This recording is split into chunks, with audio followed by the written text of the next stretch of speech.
Hi, good morning, brothers and sisters. I'm Pat Villanueva, the wife of Eric, and I'm really sorry that I couldn't be with you guys today, but I really wanted to be with you guys.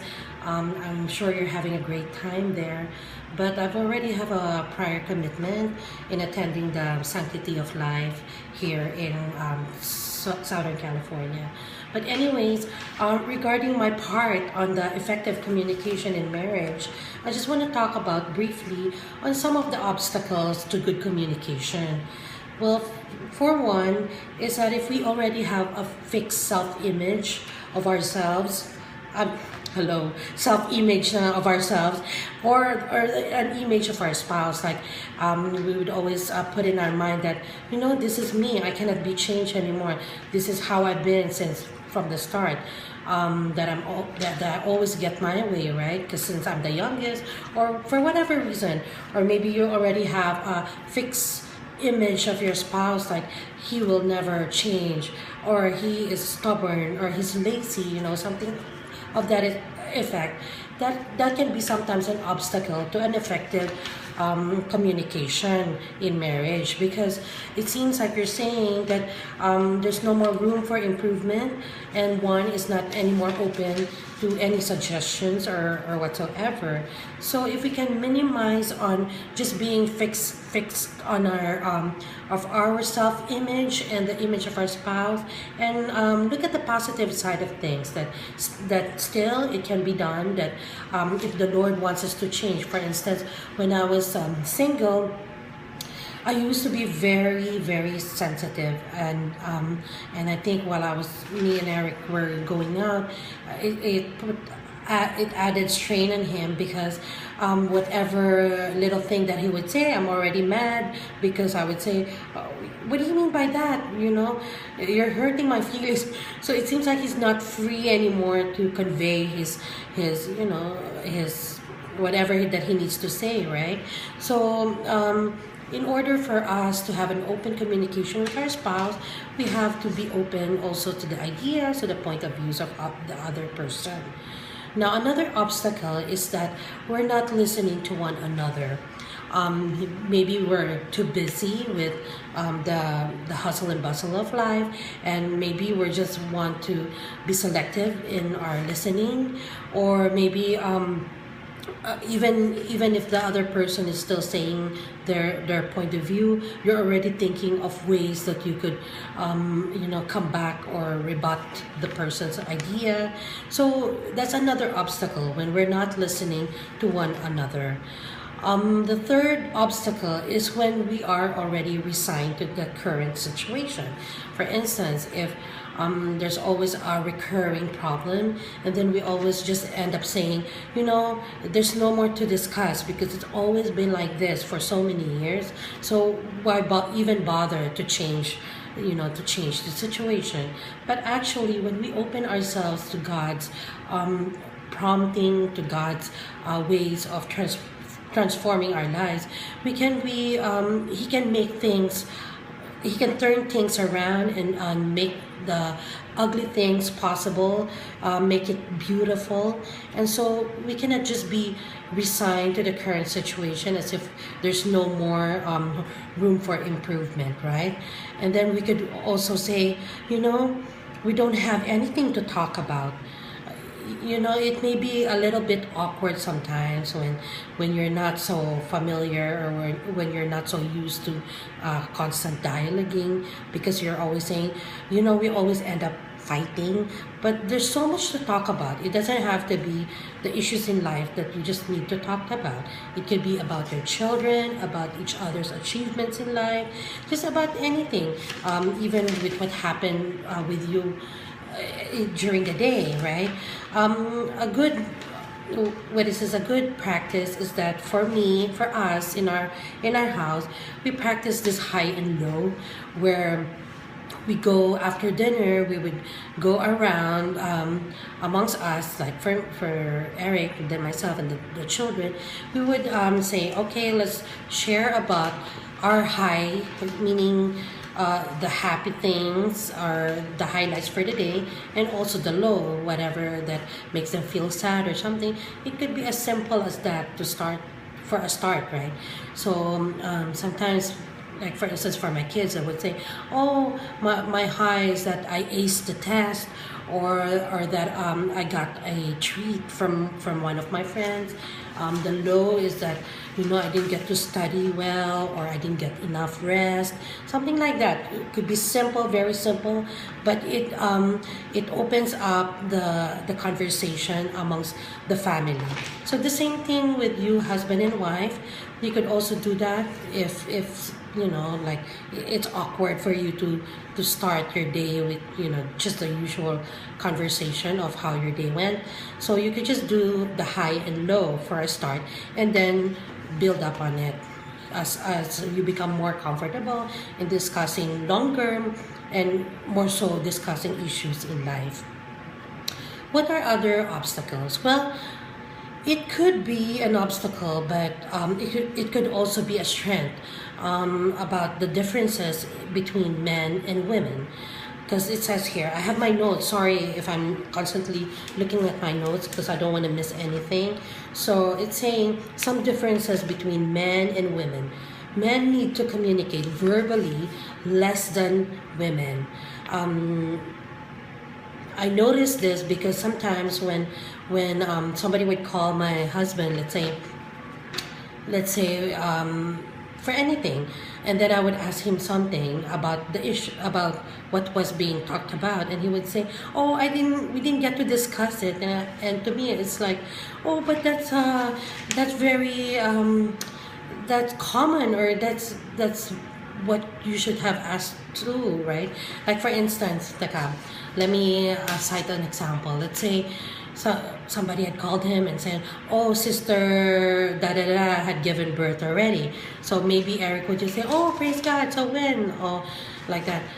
But when he tells me that, I would be asking, "So what's the gender of the the gender of the baby? How long is the baby? How much does he weigh?" Something like that. How long did the mother labor? Right? There's so many things. But for men, it could just be they tend to communicate less, right, verbally. And then it says here, men can tell the same story with much less detail and in a much shorter time.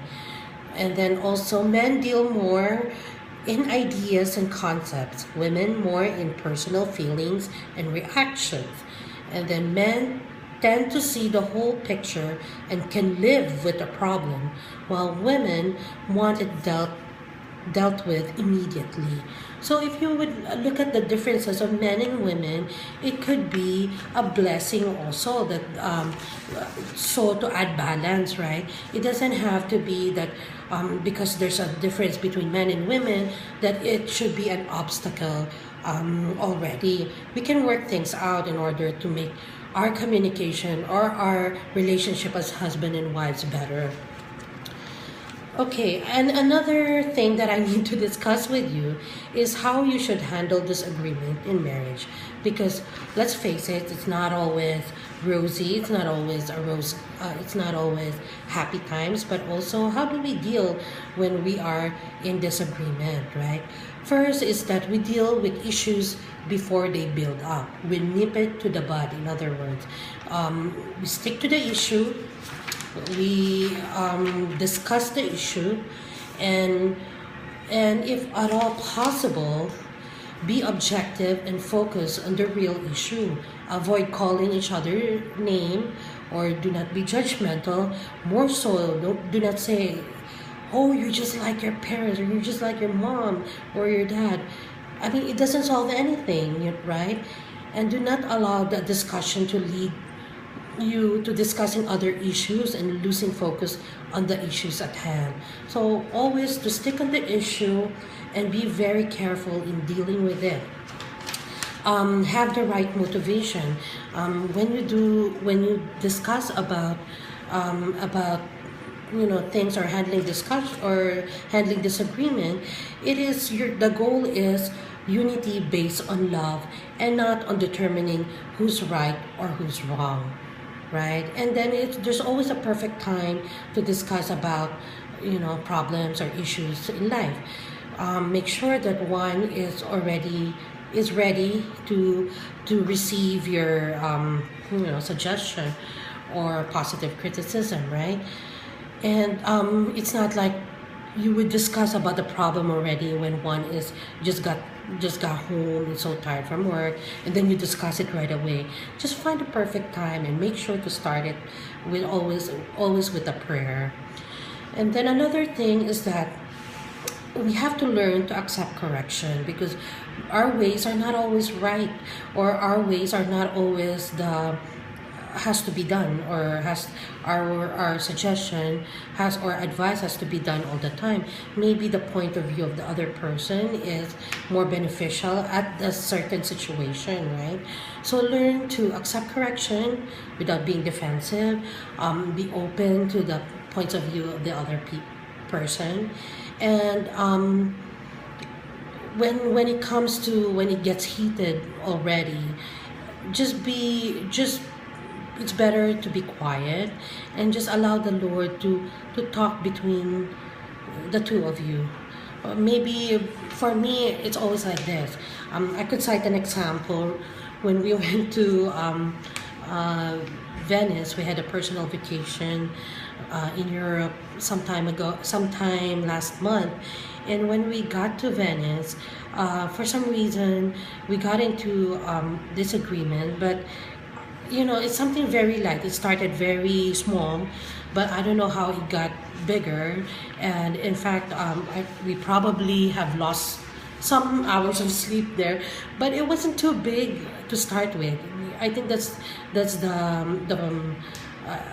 goal of the evil one, is to make it, make things, look worse or blow out of proportion. But really, it's not really big. And even right now, I couldn't even think of the reason why we had a disagreement, right? But then the moment that it got big already, it we kept quiet, and it was just a conscious effort to just not allow the evil one to ruin our relationship as husband and wife, and not allowing the evil one to steal our joy and ruin the whole trip to Venice, Italy, right?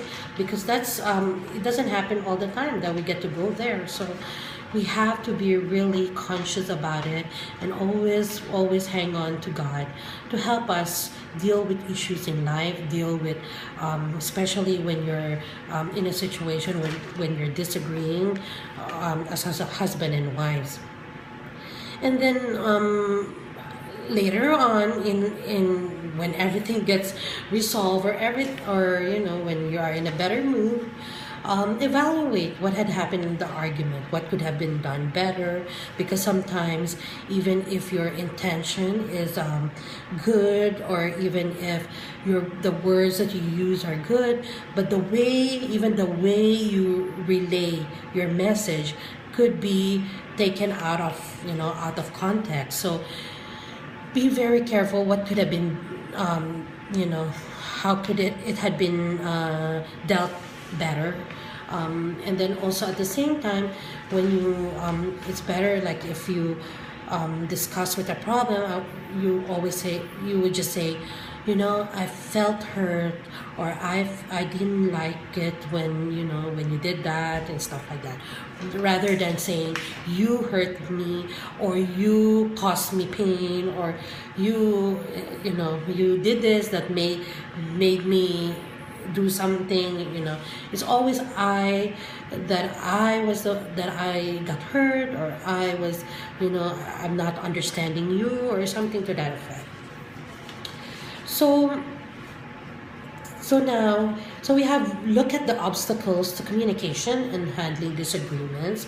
So now, what do we talk about as husband and wife? Because we always have practice makes perfect, and we have to look at it how we should go about in improving our communication in marriage. Like just like what I said earlier, it requires practice sometimes, because sometimes you feel like you don't have anything to talk about, but basically you have all the things, any topic under the sun. It could be about your schedule, your children, the finances, the home needs, your service in CFC, in the parish. It could be anything, and you know, build on it.